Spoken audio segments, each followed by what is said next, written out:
యేసుక్రీస్తు ప్రభువారి పరిశుద్ధమైన నామమున మీకు అందరికి కూడా వందనాలు. ప్రభు మహాకృపను బట్టి ఈ రాత్రి మరి ఈ ఫ్యామిలీ జూమ్ మీటింగ్ లో మరి ప్రభు మనకి ఇచ్చిన ఈ విలువైన సమయాన్ని బట్టి దేవుడు నన్ను ఇలా జ్ఞాపకం చేసుకొని మీ మధ్యలో మరి ఆయన విలువైన మాటలు కొన్ని జ్ఞాపకం చేసుకోవడానికి ప్రభు ఈ సమయం మరోసారి దయకటంగా అనుగ్రహించినాడు. ప్రభు ఇచ్చిన ఈ విలువైన సమయం ఇక్కడ నా కొరకు ప్రార్థన చేస్తున్న మీ అందరి కొరకు కూడా అవునవును ఉన్నారు.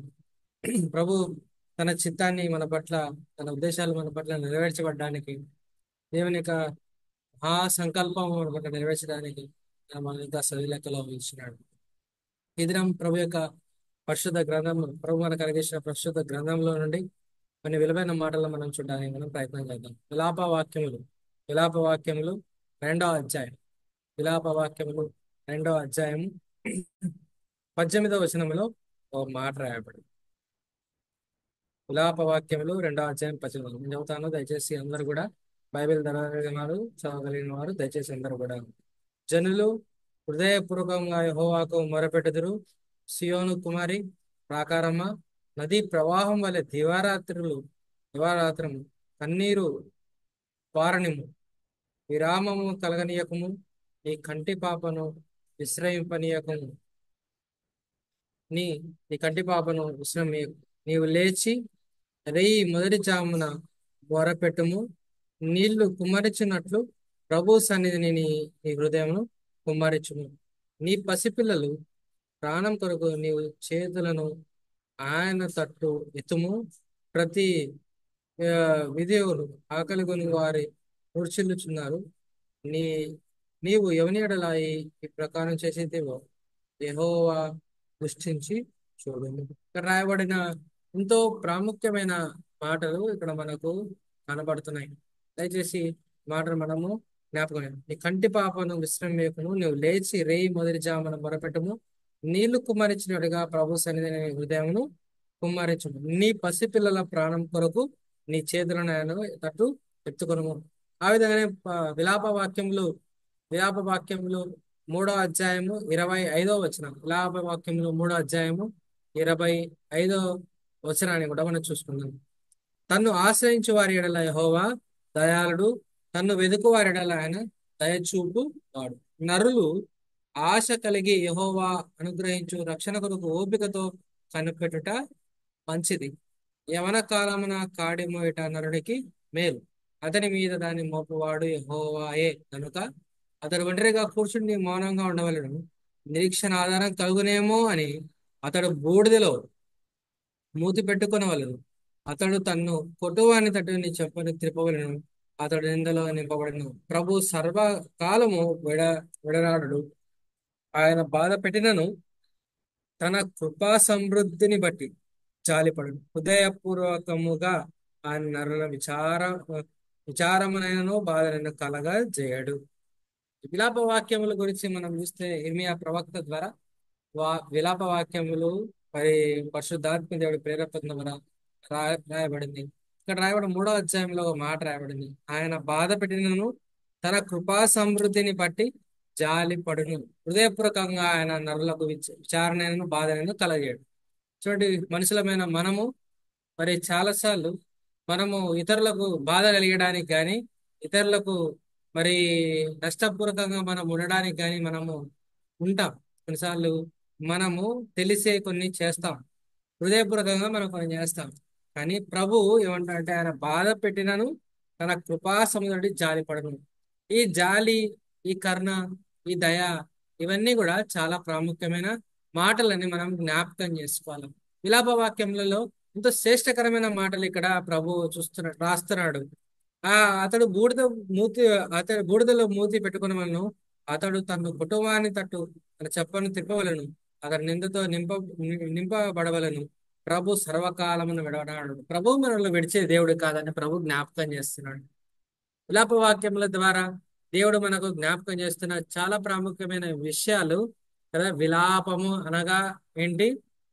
బాధ, కన్నీరు, రోదన, లేకపోతే ఇది కంటిన్యూస్ గా ఉంటదని. విలాపం అనేది కంటిన్యూస్ గా, కొన్నిసార్లు ప్రార్థన, కొన్నిసార్లు లేకపోతే బాధ, కొన్నిసార్లు అదని. విలాపం అంటే అది కంటిన్యూస్ గా హృదయముతో నిండి చేసే ఈ యొక్క రోదన అంటే నువ్వు మౌనంగా ఉన్నా, ఎక్కడ నిలబడినా, ఏం చేస్తున్నా, నీ హృదయంలో కంటిన్యూస్ గా ఉండేది ఏంటంటే విలాపము. ఇది ఎప్పుడు ఉంటదంటే ఒక క్రైస్తవుడు రక్షింపబడిన వాడు, దేవుని చేత ఏర్పాటు చేయబడి, దేవుని చేత మరి దేవుని కృపలో నింపబడిన వ్యక్తి మరి అనేకమైన శోధనల చేత మరి తొక్కబడుతున్నప్పుడు, సాతాను యొక్క కుతంత్రముల చేత, లేకపోతే ఈ యొక్క పరిస్థితుల ద్వారా మరి తొక్కబడుతున్నప్పుడు ఈ విలాపం అనేది గుర్తుకొస్తుంటది. ఎందుకంటే క్రైస్తవులకు, దేవుని నమ్మిన వారికి అనేకమైన శోధనలు, బాధలు, కష్టాలు, అవమానాలు, నిందలు, ఇవన్నీ కూడా మరి సర్వసాధారణంగా చూస్తాం. నేను చాలాసార్లు జ్ఞాపకం చేసినాను కదా. మరి సేవకులు అనబడే వారికి అనేకమైన ఇబ్బందులు ఉంటాయి కదా. వారి మనసు నిండా ఎప్పుడు కూడా విలాపం ఉంటుంది, ఎప్పుడు కూడా చింత ఉంటది. కానీ ప్రభు జ్ఞాపకం చేస్తున్న ఆధారకరమైన మాట ఏంటంటే ఆయన హృదయపూర్వకంగా ఆయన ఏది కూడా నరులకు విచారణను, బాధను ఆయన కలగజేయడు అనే మాటను జ్ఞాపకం పెట్టుకుందాం. ప్రభు మనకు ప్రభు మనకు అనుమతించే ప్రతి కష్టమైనా సరే, ప్రభు మనకు అనుమతించే ప్రతి బాధనైనా సరే, ప్రభు మనల్ని తన యొక్క మహాదయ సంకల్పం చేత ఉన్న మనల్ని ఆయన స్వారూప్యంలోనికి మనల్ని తీసుకోవడానికి ప్రభు మనకు అనుగ్రహిస్తున్నాడని మనము జ్ఞాపకం చేసుకోవాలి. ఈ ఈ మాటలను బట్టి మనము ఏం కావడం అంటే మరి మనం ప్రోత్సాహకరంగా మనం ఉండగలం. మనము ఇంకొక మెట్టు మనం ముందుకు పోవడానికి మరి ప్రభు మనకు కృపను అనుగ్రహిస్తాడు. లేకపోతే మనకున్న బాధ, మనకున్న నిరుపు చేత మనం కృంగిపోకుండా ప్రభు మనల్ని మరొకసారి ఈ విలాప వాక్యముల ద్వారా దేవుడు మనల్ని పైకి లేవనెత్తాలని ప్రభు జ్ఞాపకం చేస్తాడు. జనులు హృదయపూర్వకంగా యెహోవాకు మొర పెట్టుదురు. కాబట్టి మనం హృదయపూర్వకంగా ఎప్పుడైతే ప్రభుకు మనం మొర పెడతామో, ప్రభు ప్రభుకి ఎప్పుడైతే మన యొక్క బాధలను ప్రభు యొక్క సన్నిధిలో మనం కుమ్మరించుకుంటామో, ప్రభు ఆ కాడి ఎవరి కాలమున కాడి మంట నరుకు మేలు, ఆ మేలైన కాడి మన మీద ప్రభు మోపాలని ప్రభు ఇష్టపడుతున్నాడు. జ్ఞాపకం ఒక చిన్న మీకు ఉదాహరణ చెప్పడానికి ఇష్టపడుతున్నాను. క్రైస్తవుని యొక్క జీవితం ఎట్లా ఉంటుందంటే, ఒక ఊర్లో ఒక ఊర్లో ఆ మంచి గుర్రాలు ఉండేవంట, బాగా గుర్రాలు. ఆ ఊర్లో బాగా గుర్రపు పోటీలు జరిగేవి బాగా. గుర్రపు పోటీలు జరుగుతున్నప్పుడు ఎప్పుడు కూడా ఒక గుర్రం ఎప్పుడు కూడా ఫస్ట్ వచ్చేదంట. ఎప్పుడు కూడా ఒక గుర్రం, ఒక గుర్రం ఎప్పుడు కూడా ఫస్ట్ వచ్చేది. అందరికి కూడా బాగా ఎప్పుడు ఎప్పుడు పోటీలు పెట్టినా ఈ గుర్రమే వస్తుంది. ఎట్లా ఎట్లా అని ఆ బాగా ఆలోచించినారు గ్రామస్తులు. దాంట్లో ఎవరో ఒకరు ఉంటారు కదా నాలంటి వాడు. ఏం చేసినా అంట, ఇట్లా కాదురా, ఈ గుర్రాన్ని ఏదో ఒకటి చేయాలా ఈరోజు. నాకు ఇంకా ఎప్పుడు ఏ పోటీ పెట్టినా ఈ గుర్రమే మొదట వస్తుంది, ఈ గుర్రాన్ని ఏదో ఒకటి చేయాలని చెప్పేసి బాగా తీర్మానం చేసుకొని ఏం చేసినాడంట, ఆ గుర్రాన్ని రాత్రి, గుర్రానికి బాగా ఇష్టమైనది ఉలువలు కదా, ఉలువలు పెట్టి రాత్రి గుర్రాన్ని అడవిలోకి తీసుకుపోయినాడట. గుర్రాన్ని అడవిలోకి తీసుకుపోయిన తర్వాత ఆడ అనుకున్నాంట, ఈ రోజు ఈ గుర్రం కథ అయిపోయింది. ఇంకా ఆ రేపటి నుంచి ఈ గుర్రం ఉండదు. ఎప్పుడు పోటీ పెట్టినా ఇదే గెలుస్తుంది. దీన్ని చూస్తుంటే నాకు చాలా ఆ చిరాకు పుడుతుంది. ఎప్పుడు పోటీ పెట్టినా ఈ గుర్రమే గెలుస్తుంది. దీన్ని ఏమైనా చేయాలి ఈరోజు అని చెప్పేసి తీర్మానం చేసుకున్నాడు. రాత్రి బాగా ఉలవలు పెట్టి గుర్రాన్ని అడవిలోకి తీసుకుపోయినాడు. గుర్రాన్ని అడవిలోకి తీసుకుపోయిన తర్వాత ఈయన ఏం చేసినాడంట, బాగా గుర్రాన్ని ఇప్పుడు అడవిలోకి తీసుకుపోయిన తర్వాత గుర్రం అంతా చాలా చాకచక్యంగా ఉంటుంది కదా. చాలా ఏం చేసినాడంట, బాగా పెద్ద ఆరడుగుల గోవి తవ్వినాడంట, లోతుగా బాగా 6 అడుగుల గోవి తవ్విన తర్వాత గుర్రాన్ని తిప్పలు పడి గుర్రాన్ని గోతిలో దొబ్బినాడు. గుర్రాన్ని గోతిలోకి దొబ్బిన తర్వాత ఇప్పుడు అనుకున్నాడు, ఇంకా రాత్రి అయింది, చీకటి అయింది, రాత్రి ముప్పై అయింది, బాగా తాగినాడు. ఈ రోజుతో గుర్రం అయిపోయింది. గుర్రాన్ని నేను చంపేసిన, రేపటి నుంచి ఈ గుర్రం ఉండదు, ఎవరు కూడా కనిపెట్టలేరు. ఈ గుర్రం చాప్టర్ అయిపోయింది. ఎప్పుడు కూడా ఈ గుర్రమే ఫస్ట్ వస్తుంది, ఎప్పుడు ఎప్పుడు బహుమానాలు దీనికే. అయిపోయింది, ఈ గుర్రం పరిస్థితి అయిపోయింది అని తీర్మానం చేసుకున్నాడు. సంతోషపడుతున్నాడు. గుర్రాన్ని ఎక్కడ వేసినాడు, గుంతలేసినాడు. గుర్రాన్ని గుంతలేసిన తర్వాత ఇప్పుడు ఏం చేయాలా, సమాధి చేయాలి. గుర్రాన్ని ఏం చేయాలా, సమాధి చేయాలి. ఇప్పుడు గుర్రం ఏమో గుంతలో ఉంది.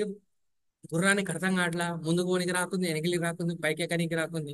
గుర్రం బాగా తలడిల్లిపోతుంది. గుర్రం తలడిల్లిపోతుంటే ఇప్పుడు పైన ఉన్న వ్యక్తి చూసి ఆనందపడుతున్నాడు.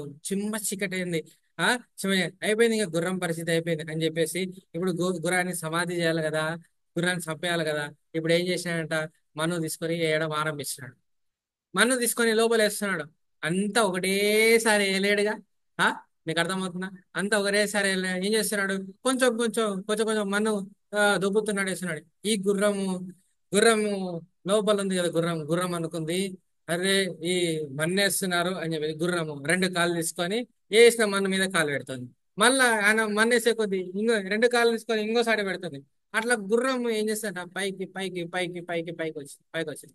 ఈయనేమనుకుంటున్నాడు, గుర్రాన్ని లోపలేసిన, గుర్రాన్ని సమాధి చేసిన, గుర్రానికి మన్ను కప్పిన అని అనుకున్నాడు. అనుకున్న తర్వాత ఈ గుర్రము పైకి నిదానంగా, అది ఒక గుర్రానికి చాలా తెలివి కదా, అది ఒక కాలు మన్ను పైన, ఇంకో కాలు మన్ను పైన, మన్ను పెరిగే కొద్దీ గుర్రం కూడా పైకి వచ్చింది. గుర్రం పైకి వచ్చిందని ఈ కొద్దిసేపు నాక గుర్రం యొక్క అరుపు వినపడుతుంది. ఎవరికి? ఈయనకి. మబ్బు కదా, చీకట్లో ఉన్నాడు. మబ్బు ఏంది గుర్రం అరుపు వినపడుతుందంటే, దాని అది పైకి వచ్చిన వెంటనే అది పరుగో పరుగో అని ఉరుకుతుందట. పరుగో పరుగని ఉరుకుతుంటే తన దగ్గర స్పీడోమీటర్ ఉంది. ఏముందంట స్పీడోమీటర్. గుర్రము యుద్ధంలో లేకపోతే పోటీలో పరిగెత్తినప్పుడు ఆ గంటకు 100 కిలోమీటర్ల వేగం పరిగెత్తితే, ఇప్పుడు ఆ గుంతలో నుంచి పైకి వచ్చిన గుర్రము, అదే గుర్రము గంటకు 150 కిలోమీటర్ల వేగంతో పోతుంది. ఎంత ఆశ్చర్యపోయాడు. ఎక్కడి నుంచి వచ్చింది ఈ బలం? ఎక్కడి నుంచి వచ్చింది ఈ శక్తి? ఎక్కడి నుంచి వచ్చింది ఇంత? 100 కిలోమీటర్లు పరిగెత్తితేనే గుర్రము మొదటి స్థానంలోకి పోయింది. ఇప్పుడు 150 కిలోమీటర్ల వేగాన్ని పుంజుకొని అది అడవిలో నుంచి పరుగు అని పరిగెత్తుతుంది. జ్ఞాపకం పెట్టుకోండి, కథ ద్వారా దేవుడు మనకు జ్ఞాపకం చేస్తున్న ప్రాముఖ్యమైన విషయం ఏంటంటే, విశ్వాసలమైన మనము, రోధిస్తున్న మనము, విలపిస్తున్న మనము, దేవుడు మనకు అనుగ్రహిస్తున్న ప్రతి శ్రమ అది హృదయపూర్వకంగా కాదు. హృదయపూర్వకంగా ఆయన మనల్ని బలపరచడానికై, మన వేగాన్ని పుంజుకోవడానికై, ఇంకా వేగంగా ఉరకడానికి సాతాను అనుకుంటుందంట. మనల్ని తీసుకుపోయింది, గుంతలేసింది, మనగపుతుంది, చచ్చిపే అయిపోయి ఇతడు క్రైస్తవుడు అయిపోయింది, ఇంకా ఈయన భక్తి జీవితం అయిపోయింది, ఈయన క్రైస్తవ జీవితం అయిపోయింది, ఈయన పరిస్థితి అయిపోయింది, ఇంకా సమాధి అని అనుకుంటుందంట ఎప్పుడు కూడా సైతాన్. కానీ ప్రభు జ్ఞాపకం చేస్తున్నాడు ఏంటంట, మెట్టు మెట్టు పైకి మన్ను వేసే కొద్దీ గుర్రం పైకి వచ్చినట్టుగా విశ్వాసలమైన మనం కూడా ఎట్లా రావాలంట, పైకి రావాలి. పైకి పైకి వచ్చి వచ్చి ఆఖరికి ఊహించని విధంగా ఏదైతే నష్టం అనుకున్నామో తిరిగి ఆ బాటలో పోవడానికి ప్రభు జ్ఞాపకం చేస్తున్నాడు. చూడండి ఎంత ఆత్మీయమైన విషయాలు ప్రభు మనకు విలాప వాక్యముల ద్వారా ప్రభు మనకు జ్ఞాపకం చేస్తున్న ప్రాముఖ్యమైన విషయం. తన్ను ఆశ్రయించే వారికి యెహోవా దయాళుడు. ఈ దినం ప్రభు మరి బైబిల్ స్టడీలో కూడా ప్రభు జ్ఞాపకం చేస్తున్నాడు. ప్రభు దయ చూపిస్తున్నాడు అంటే, ప్రభు కరుణిస్తున్నాడు అంటే, ప్రభు మరి కృప చూపిస్తున్నాడు అంటే, ఆ ఎస్తేరుకు దేవుడు ఏం చూపించినాడు? రాజు ఏం చూపించినాడు? దయ కలిగించినాడు. ఏం కలిగించినాడు? ఎస్తేరు విషయంలో రాజుకి ఏం కలిగిందంట? దయ కలిగింది. రూతు విషయంలో ఏం కలిగిందంట రాజుకు? ఋతు విషయము మరి బోయిస్కి ఏం కలిగింది? దయ కలిగింది. మరి ఆ అన్న విషయంలో ఏలికి ఏం కలిగింది? కృపా కటాక్షములు కలిగిన తన ప్రార్థన విషయంలో కదా. పౌలు విషయంలో దేవునికి ఏం కలిగింది? దయ కలిగింది కదా. ఇట్లా అనేక మంది భక్తులను మనం చూసుకుంటే, దేవుడు చూపిస్తున్న దయ, దేవుడు చూపిస్తున్న కరుణ, దేవుడు చూపిస్తున్న కటాక్షము దేని కొరకంటే మన మీద భారాన్ని పెంచడానికి, మన మీద భారాన్ని. ఎస్తేరుకు దయ ఎందుకు అనుగ్రహింపబడింది అంటే, యూదులందరినీ కూడా రక్షించుకోవడానికి ఎస్తేరుకు దేవుడు దయ కలిగి దాచుకు ఎస్తేరుకు రాజు ద్వారా దేవుడు దయ చూపించినాడు. ఎస్తేరుకు దేని కనుకంటే, ఎస్తేరు ద్వారా తన మీద భారం ఉంచబడింది, బాధ్యత ఉంచబడింది. జ్ఞాపకం పెట్టుకుందాం. ఇదే కాడి యవన కాలమున కాడి మోయట నరునికి మేలు.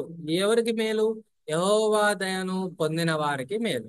యెహోవా దయ వారికి మాత్రమే. ఎవరైతే యెహోవా దయను పొందుతారో, ఆ దయ పొందిన వారు జ్ఞాపకం పెట్టుకోవాల్సిన ప్రాముఖ్యమైన విషయం ఏంటంటే, ప్రభువా నీవు నా మీద కాడిని మోపుతున్నావు. ఈ రాత్రి ప్రభు మనకు మోపుతున్న కాడి ఏంటంటే ప్రార్థన అనే కాడి. హృదయపూర్వకంగా ఎవరైతే ప్రార్థన చేస్తారో, దేవుడు వారి ప్రార్థన ఆలకిస్తాడు. దేవుడు నీ మీద భారాన్ని పెడుతున్నాడు. దేవుడు ఆయన ఏది కూడా హృదయపూర్వకంగా, ఆయన ఉద్దేశపూర్వకంగా నరులను బాధ వాడు కలగజేయవాడు కాదు ప్రభువారు. ఆయన కలగజేయవాడు. కానీ మన జీవితంలో ఇవన్నీ కూడా మరి ఆ ఆ ఇవన్నీ బాధలు, కష్టాలు, అవమానాలు, నిందలు, వేదనలు అన్ని కూడా ఎందుకు అనుమతింపబడుతున్నాయంటే, ప్రభు తన యొక్క ఉద్దేశాలు మన పట్ల నెరవేర్చబడ్డానికి, దేవుడు మనకు దయ చూపించడానికి, ఆ దయ ద్వారా మనము ముందుకు సాగడానికి గుర్రంలాగా ఇంకా పరిగెత్తుకొని ముందుకు పోవడానికే ప్రభు మనకు ఇష్టపడుతున్నాడు. ఈ రాత్రి ప్రభు యొక్క సన్నిధిలో జ్ఞాపకం చేసుకుందాం. ప్రభా, ఏంటి నా యొక్క పరిస్థితి, ఏంటి నా పని? గాఢాంధకార లోయలో 91 దావీదు కీర్తనలో మాట రాయబడింది, దయచేసి చూడండి. అందుకే మన విషయంలో రోమీలకు రాసిన పత్రికలో కూడా మాట రాయబడింది. 91 దావీదు కీర్తనలో భావనతోని చాటున ప్రభు జ్ఞాపకం చేస్తున్న ఈ మాటలు ఒకసారి మనం జ్ఞాపకం చేయడానికి ప్రయత్నం. 91 దావీదు.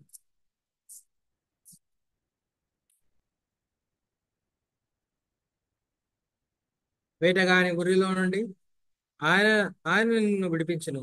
నాశనకరమైన తెగులు రాకుండా నిన్ను రక్షించు. ఆయన తన రెక్కలతో నిన్ను కప్పును. ఆయన రెక్కల క్రింద నీకు ఆశ్రయం కలగదు. ఆయన సత్యమును కేడమును డాల్నే ఉన్నాడు. చూడండి, రాయబడిన అనేకమైన విషయాలు. దేవుడు ఏ తెగులుని కూడా సమీపని మార్గం నేను కాపాడు, ఆయన మనల్ని కాపాడు. శ్రమలలో నేను అతనికి తోడై ఉన్నాను. అతన్ని విడిపించి అతన్ని గొప్ప దీర్ఘాయువు చేత అతన్ని తృప్తిపరచుదును. నా రక్షణ అతనికి చూపించదను. అతడు నన్ను ప్రేమించుతున్నాడు గనక.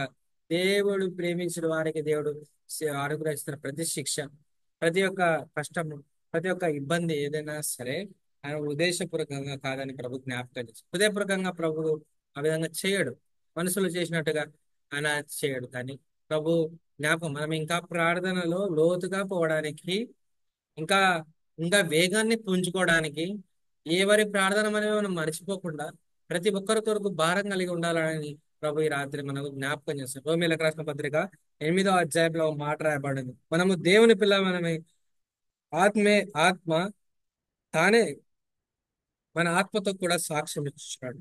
మనం పిల్లలమైతే వారసులము, అనగా దేవుని వారసులు, క్రీస్తుతో కూడా మహిమ పొందుటకు ఆయనతో శ్రమపడినలా క్రీస్తు తోడి వారసులము. 26వ వచనం.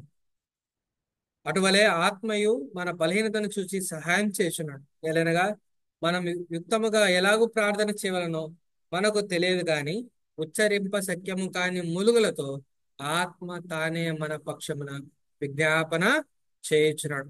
ఆత్మ తానే మన పక్షమున విజ్ఞాపన చేయుచున్నాడు. మా స్నేహితుడు ఒకడు ఉన్నాడు. అదే తనతో ఎప్పుడు మాట్లాడినా ఒక మాట వాడొక మాట తనకి వాడతాడు. అన్న, ఇది యాదృచ్ఛికంగా దైవ నిర్ణయం, అంటే ఏదో యాక్సిడెంటల్ గా జరిగేది కాదు, దేవుని యొక్క చిత్తమే. కాబట్టి ప్రభు యొక్క చిత్తంలో మనం ఉన్నాం. ప్రభు యొక్క చిత్తంలో అనుభవిస్తున్న ప్రతి శ్రమ, ప్రతి ఇరుకు ఇబ్బంది, అది ప్రభు హృదయపూర్వకంగా కాదు, కానీ మనల్ని బలపరచడానికే, వేగాన్ని పెంచడానికే, ప్రార్థనలో ఇంకా ముందు దానికే. బహుశా మనం మౌనంగా కూడా మన ఆత్మ ప్రభుకు విన్నపించుకుంటుంది. ఉచ్చరింప సఖ్యం కానీ ములుగులతో ప్రభు యొక్క సన్నిధికి మన ప్రార్థన చేరుతుంది. ఆ విధంగా ప్రార్థన చేసిన అనేక మంది భక్తులు ఉన్నారు, అనేక మంది దేవుణ్ణి సేవించిన వారు ఉన్నారు. అవన్నీ కూడా మనం జ్ఞాపకం చేసుకుంటూ పోతుంటే ఎన్నో ఎన్నో ప్రార్థన మరి అంశాలు ఉన్నాయి. ఎంతో మంది ప్రార్థన చేసినారు. ఆశా చేసిన ప్రార్థన, ఎబ్బేజ్ చేసిన ప్రార్థన, మోసే చేసిన ప్రార్థన, యెహోషువ చేసిన ప్రార్థన. ఈ ప్రార్థనలన్నీ కూడా వారందరూ సుఖాలలో కాదు ప్రార్థన చేసింది. దానియేలు చేసిన ప్రార్థన సుఖాల్లో కాదు. దానియేలు సింహభవనంలో పోయినాడు అంటే అది దేవుని యొక్క చిత్తం. దేవుడు తన మీద మరి ఆ ఆ రాయబడిన మాట ప్రకారం, విలాప వాక్యంలో రాయబడిన ఆయన మీద ఆయన హృదయపూర్వకంగా దానియేలు పంపించాలని కాదు.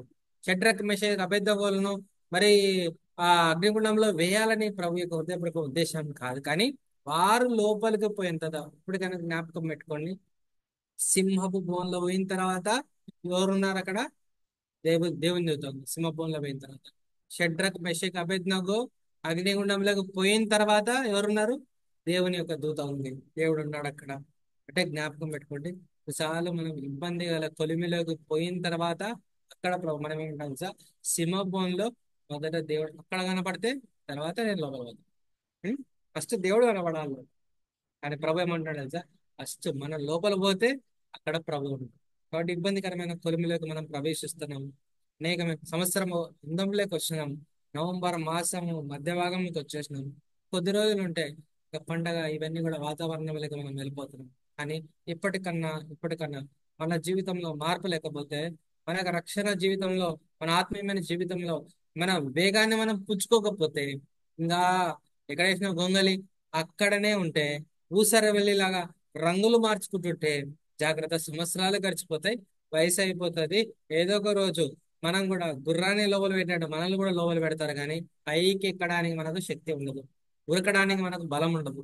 ఆనాడు మనము ప్రభా నేను ఉరుకుతా, నాకు ఓపిక తెచ్చి అంటే కూడా ప్రభు ఏమంటాడంటే ఇంకొకటిసారి నీ పని అయిపోయింది, ఇంకా చాలా అంటాడు ప్రభు. కానీ ఇప్పుడు దేవుడు మనకిస్తున్న గొప్ప అవకాశం, ఈ సంవత్సరపు అంతంలో అన్నా ఇప్పటికన్నా ప్రార్థనలో పుంజుకుందాం, ప్రార్థనలో వేగాన్ని పుంజుకుందాం, ఇంకా ముందుకు సాగుదాం.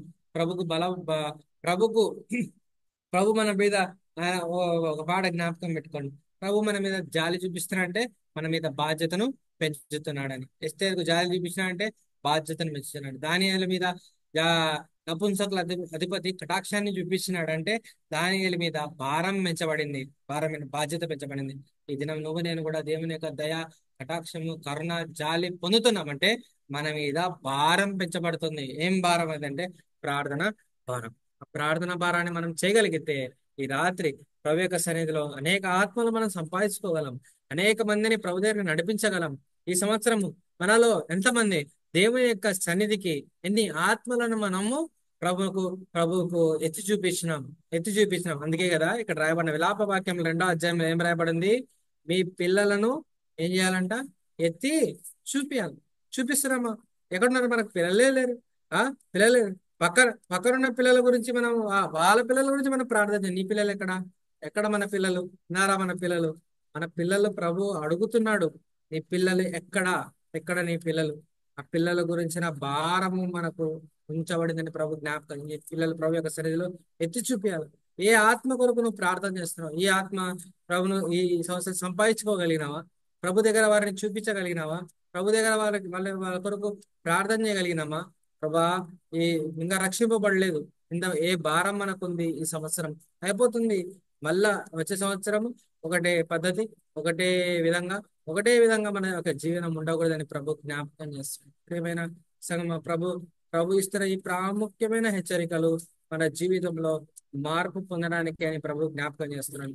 చూడండి 2వ అధ్యాయంలో, నీ ఆ నీ పసిపిల్లల ప్రాణం కొరకు నీ చేతిలో ఆయన తట్టు ఎత్తుము.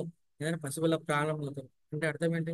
చిన్న పిల్లల్ని ఎత్తి పై చూపించాలని కాదు. అది కూడా ఉద్దేశమే, కానీ ఆత్మల కొరకు వారి యొక్క ఆత్మల భారము మన మీద మోపబడింది, మనల్ని ఎత్తి చూపించాలి. ప్రభా, ఇంతకాలం నేను ప్రార్థన చేస్తున్నాను, ఈ ఆత్మ ఇవన్నీ సన్నిధికి రావట్లేదు, ఇంకా నేను ఎరగట్లేదు, వారిని ఎత్తి చూపించాల్సిన భారం దేవుడు మనకి ఈ రాత్రి మన మీద పెడుతున్నాడు. అందుకోసమే దేవుడు మన మీద దయ చూపించినాడు. దేవుడు ఆ కాడిని మన మీద మోపుతున్నాడు. నరులు మోయడము అది మేలుకరమని ప్రభు జ్ఞాపకం చేస్తున్నాడు. మన కాలమున కాడిపోయిన నరునికి మేలు. నీ కన్నీళ్ళు ఎక్కడ? నీ యొక్క రోదన ఎక్కడ? నీ విలాపం ఎక్కడ? ప్రభు యొక్క సన్నిధిలో విలాపం అంటే అది కంటిన్యూస్ గా ఉండేది. జ్ఞాపకం పెట్టి ప్రార్థన ప్రార్థన చేయడం కొన్నిసార్లు ఆగిపోతుందేమో, కానీ విలాపం అంటే మనసులో ఎప్పుడు కూడా అది గుర్తుకొస్తూనే ఉంటుంది. విలాపం, విచారం. బట్ ఇవన్నీ కూడా దేని కొరకంటే ఆత్మలకు. దేవుని యొక్క సన్నిధిలో జ్ఞాపకం పెట్టుకుందాం. సంవత్సరం అంతంలో యొక్క నూతనమైన తీర్మానాలు మనం ప్రభుత్వం ఈ సంవత్సరంలో కదా, ప్రతి సంవత్సరంలో ఒక టార్గెట్ ఉంటుంది కదా. టార్గెట్ ఏంటి? టార్గెట్ ఈ సంవత్సరము జనవరి మొదటి వాగ్దానం తీసుకున్న తర్వాత అనుకుంటాం, "ప్రభా, ఈ సంవత్సరం నేను పలాంది నీ కొరకు నేను చేయాలని తీర్మానం చేసుకుంటాం." అది మనం పూరించినాము, అది పూర్తి చేసినాము, ఇంకా పెండింగ్ లో ఉన్నాము. పెండింగ్ లో అంటే దినాలు గడిచిపోతున్నాయి, సంవత్సరాలు అయిపోతున్నాయి, సంవత్సరం అందంలోకి వచ్చినాం. ఇంకా ఇప్పటి నుంచైనా భారాన్ని ప్రభు పెంచుతున్నాడు. ఇంకా నీకు ఆయుష్ పెంచినాడు అంటే, దేవుడు ఇంకా నీకు వయసును పెంచినాడంటే, నీకు ఇంకా ఆరోగ్యం ఇచ్చినాడంటే ప్రభు దయ చూపిస్తున్నాడు అంటే కారణం ఒకటే, నువ్వు బాధ్యతను పెరగాలని, బాధ్యతగా తీసుకోవాలి. నువ్వు జ్ఞాపకం చేస్తున్న ఈ మాటలను హృదయంలో భద్రపరుచుకొని ముందుకు సాగడానికి ప్రభు మనకు సహాయపడుతుంది. ప్రార్థన చేసుకో. నేను మా ప్రియమైన తండ్రి, ఈ పరిశుద్ధ నామను బట్టి నీకు వందనాలు. ఈ రాత్రి విలాప వాక్యం నుంచి మీరు ఇచ్చిన లేఖన భాగాలు బట్టి నీకు వందనాలు. హృదయపూర్వకమైన మొర మీరు జ్ఞాపకం చేస్తున్నారు. అంతేకాకుండా ప్రభా, మీరు మరి హృదయపూర్వకంగా మీరు ప్రభా మరి కష్టములను అనుమతించే దేవుడు కాదు, కానీ మా మీద భారమును పెంచడానికి కాడిని మా మీద మీరు దయ చూపించే దేవుడు. ప్రభా, ఎవరైతే నిన్ను ఆశ్రయిస్తారో ఆ నరుడు ధన్యుడు రాయబడింది. ప్రభా, మా పిల్లల్ని ఎత్తి చూపించమంటున్నారు, జ్ఞాపకం చేసుకుంటున్నాం. ప్రభా, మీరు చూపించిన ప్రతి లేఖన భాగం మా వేగాన్ని ఇంకా పుంజుకోవడానికి, ఇంకా నీలో ప్రభా నష్టం వచ్చిన బాధలు వచ్చిన ఇరుకులు వచ్చిన ఇబ్బందులు వచ్చిన ప్రభా ప్రతి మాట ప్రభా మాకు అనుభవించుకొని ముందుకు సాగడానికి సాయం చేయండి. రాత్రి జూమ్ మీటింగ్లో మీరు ఇచ్చిన అవకాశాన్ని బట్టి నీకు వందనాలు తెచ్చుకోండి. మా ప్రభు మా రక్షకుడైన యేసుక్రీస్తు ప్రభు వారి పరిశుద్ధమైన నామమున అడిగి బ్రతిమాలాడుతున్నాం మా తండ్రి. ఆమేన్.